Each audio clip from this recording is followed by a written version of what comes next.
said, I'm going to write a song. And I'm like, I had a CDR that a friend had given me that had beats on it. And I had always made songs on a 8-track with the punk band that I live with, or I experimented with MTV Music Generator. And you give it up for MTV Music Generator, anybody? But this is the first time I had like a legit hip-hop beat, and I had always loved hip-hop, and I grew up with bands like Public Enemy and De La Soul, and I love these bands. I love these bands because they had their own voice, they had their own way of going about things. They weren't these corporate chart toppers, they were just people who told their own story in their own way. They taught me how to represent and keep it real, so I decided that's what I'm going to do that day. I wasn't going to pretend to be a rapper, I was going to rap about what I knew about. So what did I know about? I looked at my desk, I had a bunch of tchotchkes on there, and I had my Boba Fett from my childhood, my Boba Fett action figure. My brothers were very territorial when I was a little guy. Guys, chill out, okay? Let me talk. Daddy talking now. My brothers were very territorial when I was a little guy. They got to be Luke Skywalker, they got to be Han Solo, they got to be Darth Vader, but I never got to be those characters. I always had to be Yoda or R2-D2 because I was a little guy. So I had to play little characters. But I tried to make the most of it. I said that Yoda's flashlight on his belt was actually a lightsaber, and he was this amazing Jedi, and he could flip all over the place. He was very acrobatic. He was really awesome. I said that R2-D2, that central component that had a hole in the bottom, I said that was a thruster, and he could fly anywhere he wanted to go. This, of course, is very prophetic. This is what happened in the prequels, and it's my personal opinion that George Lucas steals my ideas from my brain while I sleep.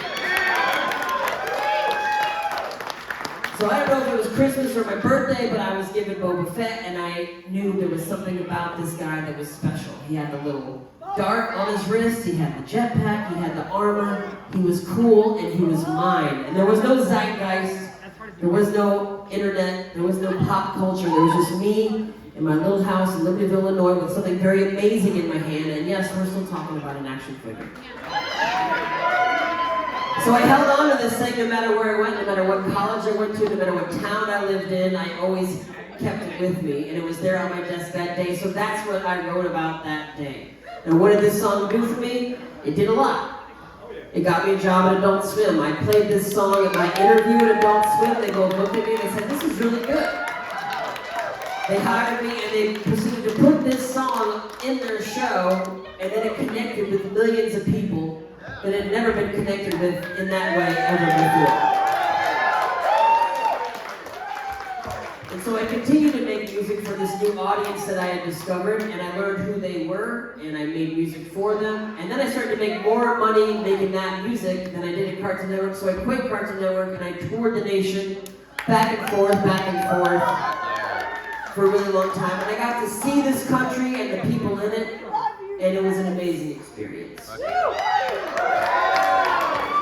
And then some crazy shit started to happen. I got to meet George Lucas. I got to go to Skywalker Ranch. I shook his hand. I saw Howard the Duck's guitar. I saw the cup from The Last Crusade. I got to sleep there overnight. I got to smoke, hang out on their back porch.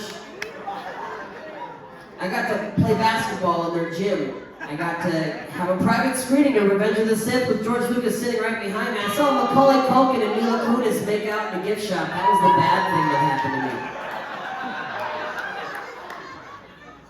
And then the kid who played Boba Fett in the movie, he became a friend of mine at conventions, and he would tweet at me. When Jeremy Bullock would walk on stage at Celebration or at conventions, they would play my song. Kevin Smith put this song in a movie called Zack and Miri Make a Porno. And then Kevin Smith proceeded to hire me for like a decade when nobody else would. And he became a friend of mine. He's somebody I could text anytime I want. And his response is always the same. Who are you? Leave me alone. The reason I bring this up is because I wrote this song when I was at my lowest point.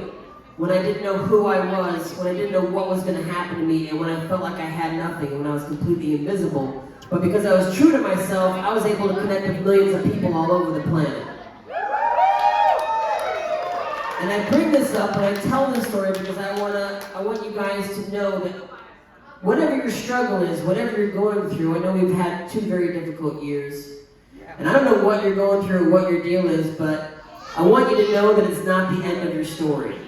That you have no idea how good it could get. You have no idea what's going to happen to you, and you're just in the middle. And there's so many amazing things that's going to happen to all of us. And I look forward to it for you, and I look forward to it for me. I wish you guys nothing but the best. It's been an honor to be your rapper. It's been an honor to be your entertainer. Thank you for giving me the opportunity to do what I love for 15 years. This is Fettes.